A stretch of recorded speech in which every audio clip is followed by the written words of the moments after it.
El universo mecánico.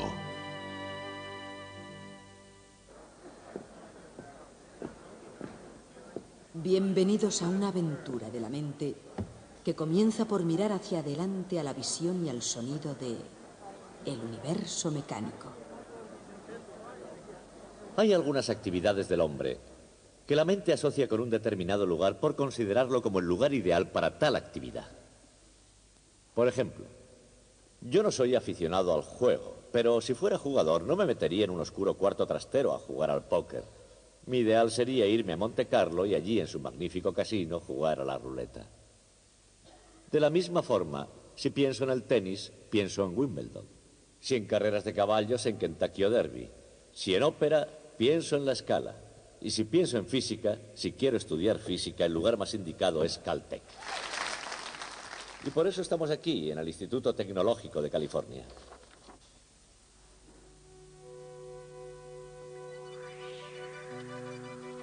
Hay una rama de la ciencia, llamada cosmología, que tiene que ver con el pasado, el presente y el futuro del universo, como un todo. ¿Cómo comenzó el universo? ¿Cómo evolucionó? ¿Cómo seguirá evolucionando?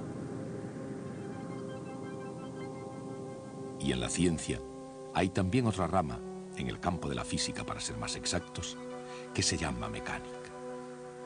La mecánica se ocupa de algo que tal vez tenga poco que ver con la filosofía, pero no por eso es menos profunda. ¿Cómo empezó la mecánica? ¿Y hacia dónde va? ¿Cómo funciona?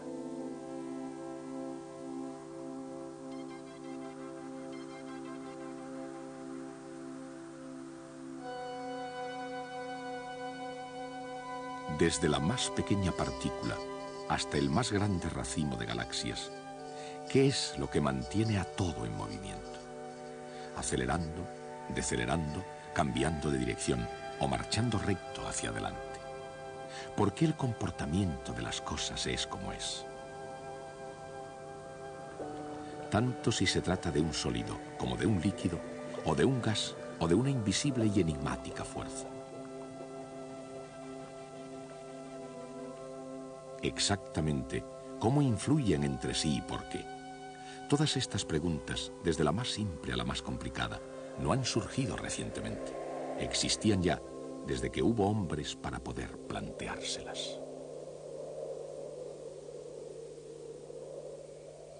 Incluso los seres humanos más primitivos de este planeta han debido mirar al cielo y andado por la tierra preguntándose, ¿pero todo esto cómo funciona? Aunque ellos mismos ni siquiera fueran conscientes de que se lo estaban preguntando. Esos hombres fueron los primeros en intentar descubrir y comprender el universo mecánico. Si existe alguna clave para poder entender el universo mecánico, se encuentra en el campo de las matemáticas. Y en las primeras civilizaciones, los mejores matemáticos que hubo fueron los griegos. Su trabajo dio un fuerte impulso a toda la ciencia. En el estudio del círculo, por ejemplo, trabajaron hasta quedar exhaustos. Y eso fue precisamente lo que dio lugar al número pi. A pesar, o mejor aún debido a tantos descubrimientos geniales, los griegos se quedaron retrasados. Una vez superada la Edad de Oro, concedieron menos importancia a las preguntas que a las respuestas. Así que el mundo, preguntándose demasiado poco, conjugó la mecánica de Aristóteles con las ideas de Platón. Y finalmente, la sabiduría tradicional acabó aceptando el sistema solar de Ptolomeo, según el cual los planetas giraban uniformemente alrededor de la Tierra exactamente en círculos. Eran respuestas en vez de preguntas que no se discutieron hasta el Renacimiento. La orientación intelectual de la civilización de Occidente acabó alineándose al inacabable argumento circular del ideal platónico. La pregunta no es exactamente por qué, a no ser que sea por qué estropear la perfección. La pregunta es, ¿cómo? ¿Cómo 1500 años después de Ptolomeo pudo romperse el círculo que era perfecto? ¿Y en qué puede parecer una contradicción lógica? ¿Cómo pudo reformarse un nuevo orden del mundo en el crisol de la revolución científica? Todo esto dio comienzo cuando un monje polaco extremadamente curioso, Nicolás Copérnico, miró las estrellas y vio las cosas con una luz diferente. En el sistema solar de Copérnico, es la Tierra la que gira alrededor del Sol y no al contrario. ¿Por qué vio Copérnico el universo de esa forma? ¿Y por qué desde un punto de vista científico su opinión hizo que Copérnico fuera el primer revolucionario del mundo? Un puente intelectual que había resistido miles de años comenzó a tambalearse con los vientos de los nuevos cambios. Los pilares de una comunidad académica de la antigüedad estaban amenazados por preguntas peligrosas.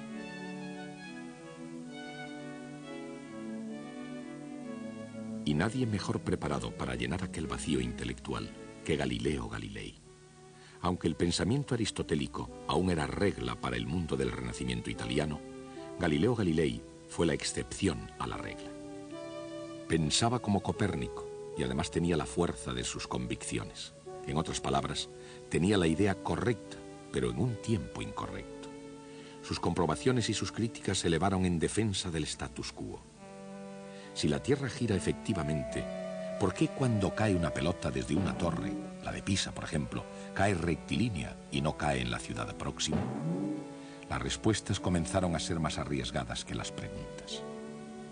La Iglesia, que le consideró tanto una amenaza para Roma como una afrenta al sentido común, le aconsejó que dejara que las cosas siguieran como estaban. Pero Galileo, tanto en la teoría como en la práctica, explicaba sus hallazgos cuando ya todo estaba dicho y hecho, y demostraba así lo que parecía ser imposible. Bien, aquí tengo una pluma y un martillo. Los dejaré caer aquí mismo. Es de suponer que los dos golpeen en el suelo a la vez. ¿Qué les ha parecido? Por lo visto, el señor Galileo tenía razón. Los descubrimientos de Galileo han servido a lo largo de la historia como un admirable ejemplo de imaginación científica en el trabajo. Con la mente puesta en el intento de aclarar el universo en términos científicos, los experimentos de Galileo le condujeron a un descubrimiento llamado el principio de inercia. Con una extraña perspicacia científica previó con exactitud la trayectoria parabólica de los proyectiles, así como la caída de los cuerpos. Incluso ahora en nuestros días, si se piensa en ello, todas las cuestiones que se plantean después de esos experimentos son tan retadoras como las de hace 3 siglos. ¿Cómo pudo Galileo calcular la trayectoria de un proyectil? Y al hacerlo, ¿cómo pudo impulsar las matemáticas hacia el futuro? En aquellos tiempos en que para creer algo era necesario demostrarlo, ¿cómo pudo refutar lo que se percibía como obvio sobre la caída de los objetos? ¿Cómo podía llegar al suelo un martillo y una pluma al mismo tiempo?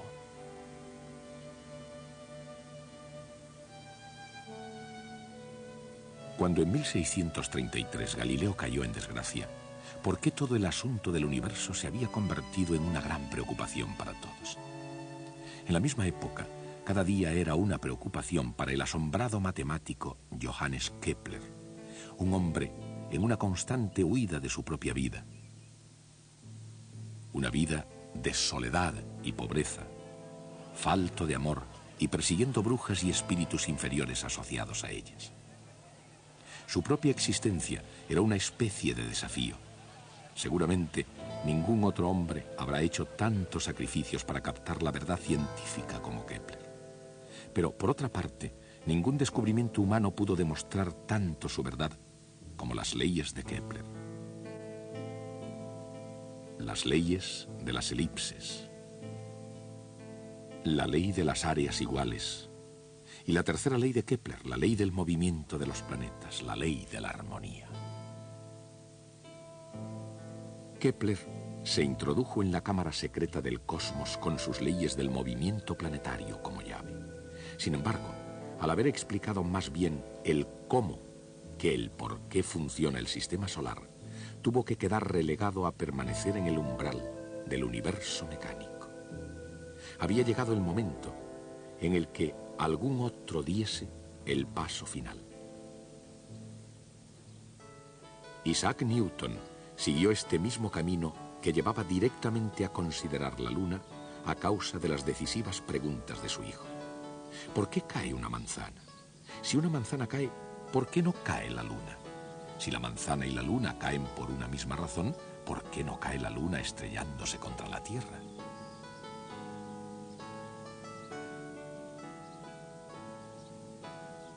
Ante estas preguntas, auténticas cuestiones para toda una vida, Newton se sentó con mucha calma y pieza por pieza fue destruyendo más que reparando toda la maquinaria del universo aristotélico de la antigüedad. Y entonces, con sus respuestas, igualmente asombrosas, creó algo para sustituirlo: el universo mecánico. Un universo mecánico, predictiblemente bien ordenado, que obedecía con precisión a las leyes matemáticas, y con las leyes del movimiento y la capacidad para poder asumir casi todos los retos de la física. Con su ley del movimiento, nada diferente al encuentro de David con el gigante Goliat, Isaac Newton aprovechó todas las posibilidades de la mecánica, armado de una aguda superioridad de fuerzas y un conocimiento muy preciso de las trayectorias. Y la ley de la gravitación universal. Newton llegó a ser un experto más que cualquier otro ser humano antes que él. Por ello atrajo gran atención y una considerable fanfarria. No obstante, para la ciencia las respuestas son solo una parte del pasado, mientras que el futuro pertenece a las cuestiones que vayan surgiendo. Lo cual quiere decir que incluso las leyes de Newton solo fueron un comienzo en la dirección correcta. Por ejemplo, en los tiempos actuales se puede dirigir un proyectil con precisión matemática.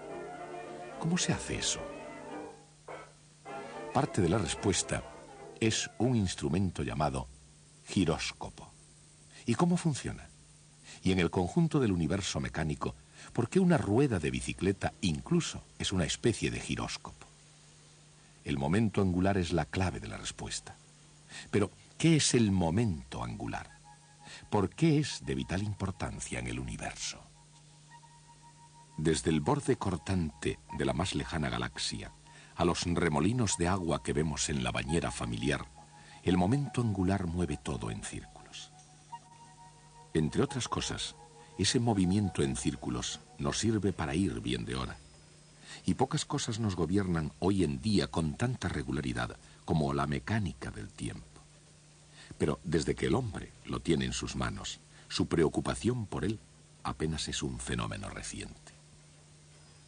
Lo que, en comparación, sí es muy reciente, es el fenómeno de la exactitud en el tiempo. Se fue aproximando poco a poco, día a día, durante 4000 años, hasta que por fin se llegó al entendimiento del movimiento armónico. ¿Qué es el movimiento armónico? Y cuando llega abajo y arriba, ¿cómo funciona exactamente?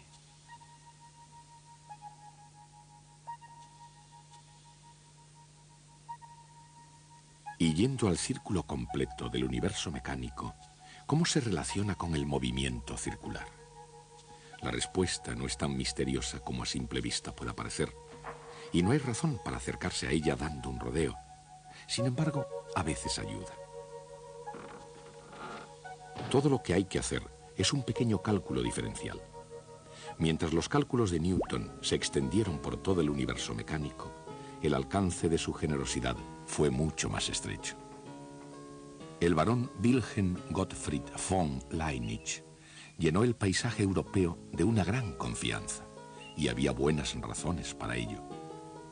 Como diplomático alemán y matemático, Leibniz tuvo tanto éxito que Voltaire le caracterizó como el compendio del optimismo. Mundialmente todo un compañero con las mujeres, Leibniz nada tenía en común con Newton, excepto el descubrimiento del cálculo. Y con Newton había que ser un poco amable, ya que a fin de cuentas había creado las leyes del movimiento, la ley de la gravitación universal, el telescopio de reflexión, e incluso dio una explicación teórica sobre la luz y el color. La lista de sus incomparables talentos era mucho más extensa aún. Y sin embargo, a pesar de tanta inteligencia, Newton permitió, si no es que llegó a provocarla, una amarga controversia con Lynch. Este episodio, uno solo de los dramas emocionales del universo mecánico, puso en peligro la buena reputación de un hombre y la salud de otro. Ilustrará una de las curiosas paradojas que se esconden en el corazón humano de la ciencia. Por ejemplo, así como el científico no siempre es racional, el entorno científico casi siempre lo es. Y de hecho, es en un laboratorio de física donde la naturaleza se revela en los términos más racionales. ¿Qué es lo que hace exactamente un científico moderno? Más allá de su definición en un libro de texto, ¿cuál es el método de la ciencia? Y en el mundo real, ¿cómo funciona exactamente el método científico? A veces se comienza con una cubeta de aceite, un robusto puchero de hierro, un toque de disciplina, un poco de creatividad y quizá un toque de genialidad. Y en algunas ocasiones, aunque muy raramente, el resultado es tan insignificante como el valor de la carga de un electrón.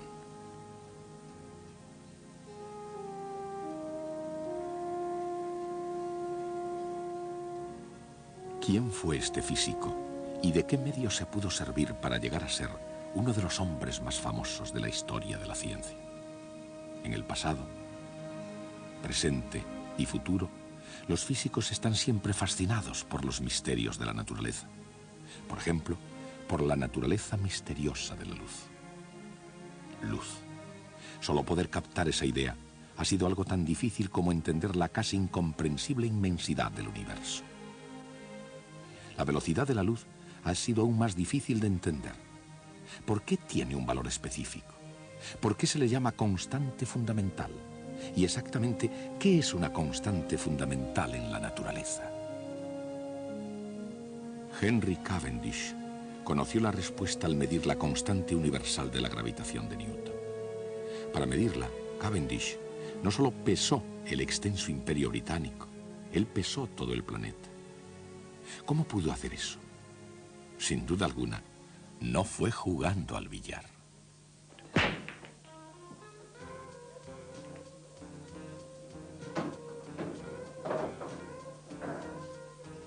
Estos hombres viven de unas leyes que, aunque no siempre estén dentro de la legalidad, están sin embargo de acuerdo con las leyes de la mecánica clásica. Por supuesto, no todos los hombres aquí aprecian ese hecho. La mayoría de ellos van solo a jugar un poco al billar o a aprovecharse de la experiencia por otros medios. Pero las posibilidades aumentarían si se aplicaran correctamente ciertas leyes físicas. Y todos se alegrarían de los resultados.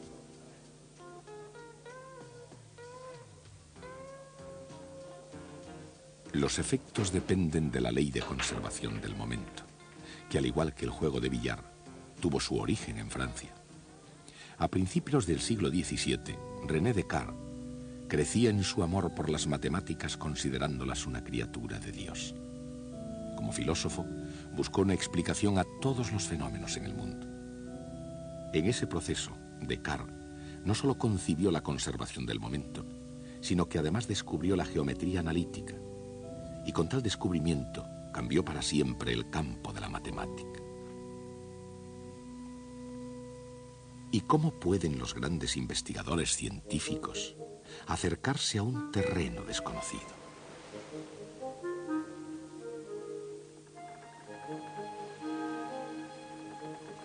Y cuando algo ha sido ya descubierto, ¿cómo puede alguien entrometerse y reclamar el mérito?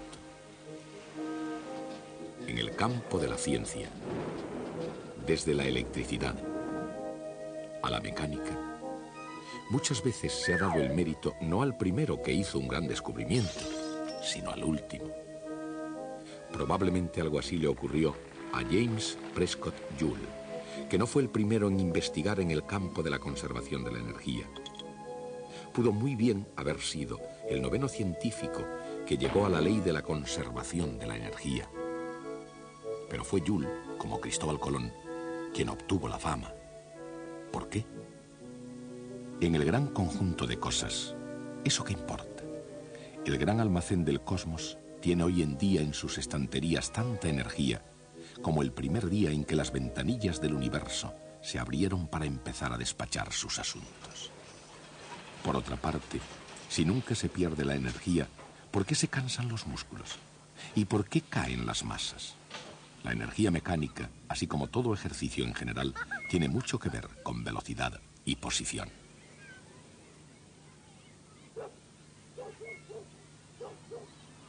Para una perspectiva diferente de cambio en las posiciones, fíjense en el cambio de rumbo del buque.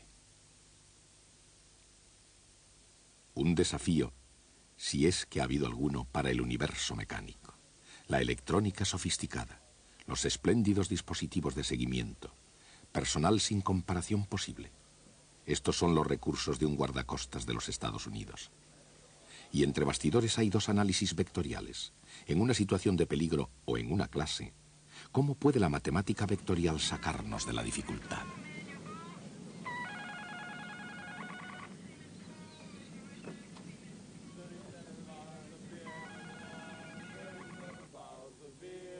En el serio mundo de la ciencia, la matemática vectorial puede hacer milagros. Así es que la pregunta no sería si puede sacarnos de una dificultad, sino si tiene que hacerlo. Por otra parte, ¿es esto música? ¿O se trata de una grabación en cinta Memorex? Un anuncio comercial ilustra tanto una reproducción excelente como un fenómeno físico de resonancia. ¿Pero qué es la resonancia? ¿Y cómo son sus muchas formas oídas por todo el universo mecánico?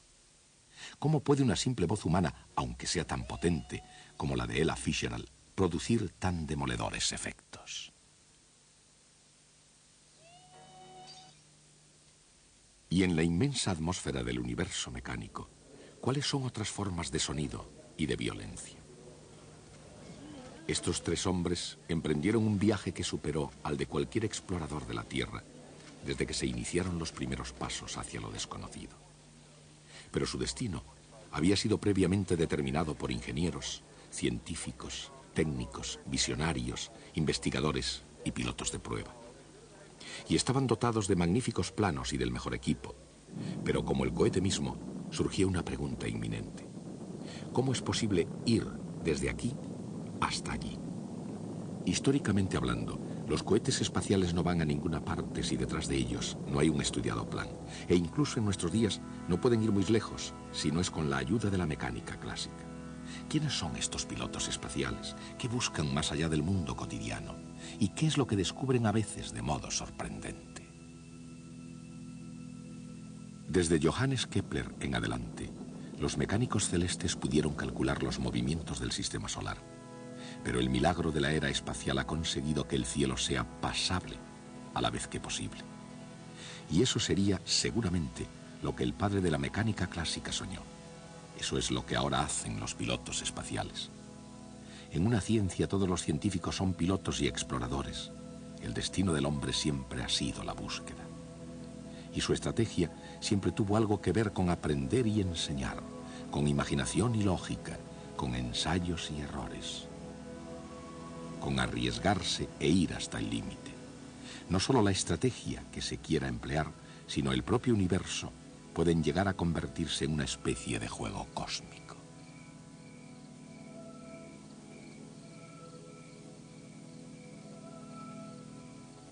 A lo largo de los años ha habido una larga lista de grandes jugadores.